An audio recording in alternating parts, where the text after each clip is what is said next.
सविता सजो ऋषस्येन्द्रवत्या जुषाणः सूर्यो वेदो स्वाहा ॐ भूरग्नये प्राणाय स्वाहा इदमग्नये प्राणाय इदं नमः ॐ भूर्वायवे अपानाय स्वाहा इदं वायवे अपानाय इदं नमः ॐ स्वादित्याय व्यानाय स्वाहा इदमादित्याय व्यानाय इदं नमः ॐ भूर्भुवः स्वरग्निवायवादितेभ्यः प्राणापानव्यानेभ्यः स्वाहा इदमग्निवायवादितेभ्यः प्राणापानव्यानेभ्यः इदं नमः ॐ आपो ज्योतिरसो मृतं ब्रह्मभूर्भुवः स्वरों स्वाहा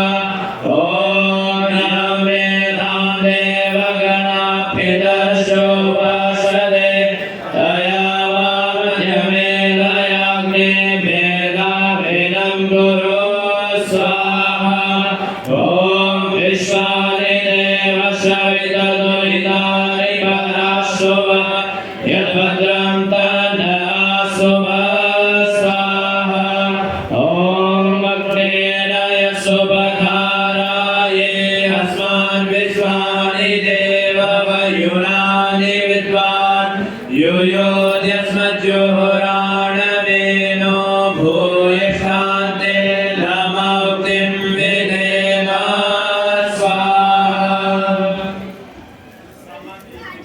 की आहुतियां संपन्न हुई। अपने लोग अथर्ववेदी महायज्ञ इस समय कर रहे हैं।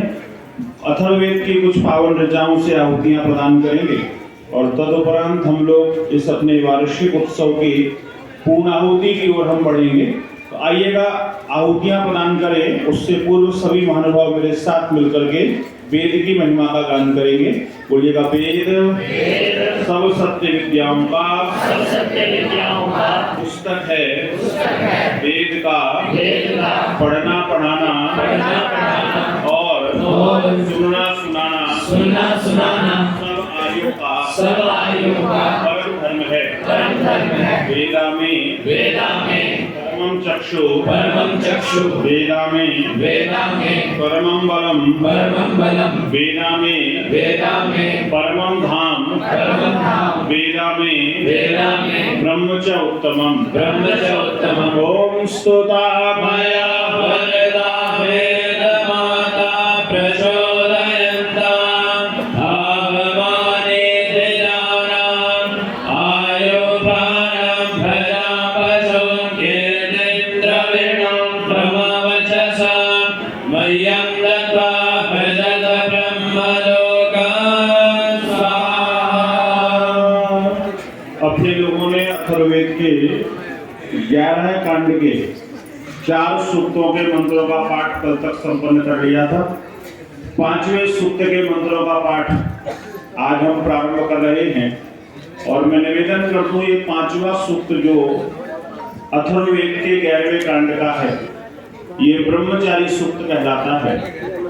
और इस सूक्त के अंदर किसी भी व्यक्ति के जीवन के अंदर वेद ईश्वर कैसे स्थापित हो सकता है, उसकी प्रारंभिक प्रक्रिया क्या है, वो सारा का सारा इसके अंदर वर्णन है। और स्मरण रखना, मनुष्य के इस दुनिया में 2 जन्म होते हैं। 2 जन्म बहुत सारी चीजों के भी होते हैं।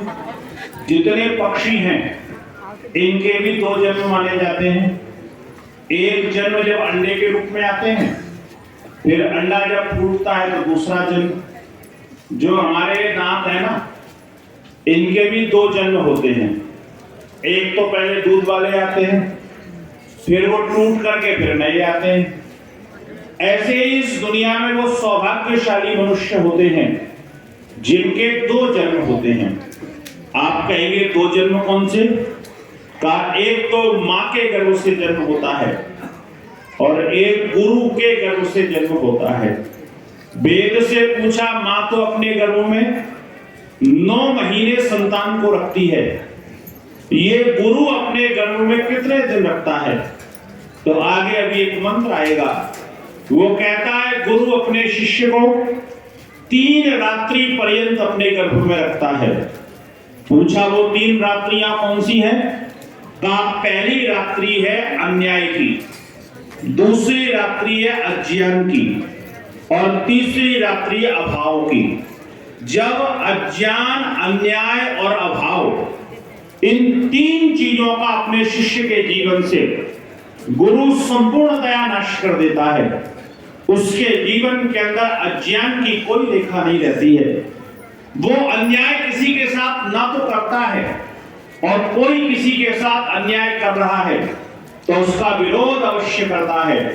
और एक बात का स्मरण रखना, हम लोगों के जीवन के अंदर जो एक प्रवृत्ति आ गई है, मुझे क्या लेना देना, मेरे साथ थोड़ी ना कुछ हो रहा है, ये जो प्रवृत्ति है बड़ी घातक प्रवृत्ति है। अन्याय यहीं से बढ़ना प्रारंभ होता है जब दुनिया के लोगों से हमको कुछ लेना देना नहीं होता है। इसीलिए हमारे ऋषियों ने कहा कि एक चीज का स्मरण रखना, वसुधैव कुटुंबकम, ये सारी धरती आपका कुटुंब है। जैसे अपने पारिवारिक व्यक्ति के जीवन के अंदर कोई समस्या देख करके हम बेचैन, परेशान और विचलित हो जाते हैं, ऐसे ही सहृदय व्यक्ति जो होगा, संसार के अंदर कई समस्या होगी, वो उसका समाधान करने का प्रयास करेगा। तन से कर पाएगा तो करेगा, धन से कर पाएगा तो करेगा, और अगर फिर भी ना कर पाएगा तो मन से उस समस्या का समाधान जरूर करेगा।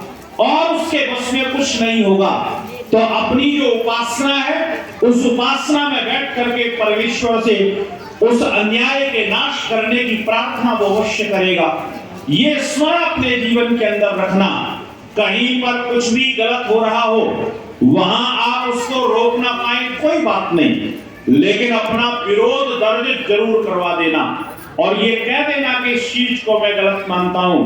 कई बार होता है, आप रोडों के अंदर देखिए कितने ही लोग ऐसे हैं जो पदार्थ खाएंगे, गाड़ी में से लेके रोड में फेंक देंगे, पान खाएंगे, गुटखा खाएंगे, लेकर के थूक देंगे, हम आराम से निकलते हुए चले जाते हैं। मैं निवेदन आपसे करूं, उन लोगों का विरोध उसी समय रोक करके कीजिए।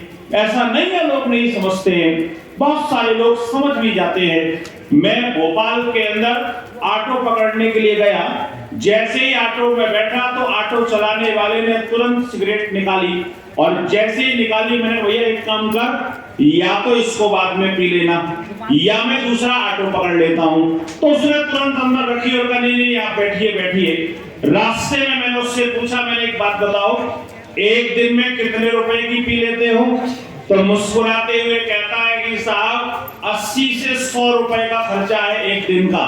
मैंने कहा एक बात सोच के देख, तू अगर इतने रुपए का बादाम खा ले, इतने रुपए का घी खा ले, इतने रुपए का काजू खा ले, तो तुरंत कहता भाई साहब हम तो गरीब आदमी हैं, हम घी कहां से खा सकते हैं। मैंने कहा 100 रुपए का कितना बादाम आएगा? तू एक दिन में उतना खा नहीं पाएगा, तू इसका बादाम खाया कर। तो चुपचाप हुआ। मैंने कहा बच्चे कितने हैं? कहता एक बेटा है एक बेटी है। मैंने कहा एक बात बता, सिगरेट छोड़ेगा? बोले छोड़ना तो चाहता हूं पर छूटती नहीं है। मैंने कहा तू झूठ बोलता है, तू छोड़ना चाहता है। बोले वास्तव में मैं छोड़ना चाहता हूं। मैंने कहा मैं एक उपाय बताता हूं, 1 सेकंड में तेरी सिगरेट छूट जाएगी। बोले जी बता दीजिए। मैंने कहा अच्छा बता, पकड़ता कैसे इसको? तो उंगलियों के बीच में पकड़ के बताया। बोले ऐसे पकड़ता हूं। मैंने कहा इतना करना है, हाथ ऐसे घुमाना है और इन उंगलियों को दूर कर देना है, अपने आप छूट जाएगी। बोले आप तो मजाक कर रहे हो। मैंने कहा एक उपाय देता हूं तुझे, रोज तू 100 रुपए की सिगरेट पीता है, आज से तू ये विचार करना जितने रुपए की सिगरेट पीता हूं वो पैसे मैं बचा करके अपनी बेटी के नाम पर उसके खाते में डालूंगा, और जिस दिन तेरा सिगरेट पीने का मन करे उस दिन तू ये सोचना मैंने अपनी बेटी का हिस्सा मार लिया, उसके जीवन में आवश्यक आने वाली राशि का उपयोग मैंने सिगरेट पी करके और धुआं बना करके फूंक दिया। कहता ये वाली बात सही है। उसका कुछ दिनों के बाद फोन आया, बोले जी 90 दिन हो गए अभी तक तो मैंने नहीं पिया, और मुझे आज पता चला कि इतने पैसे भी इकट्ठे किए जा सकते हैं। आप विरोध कीजिए। मान लीजिए सब व्यक्ति नहीं मानते, आपने एक व्यक्ति को बदल दिया, पर्याप्त है। इसी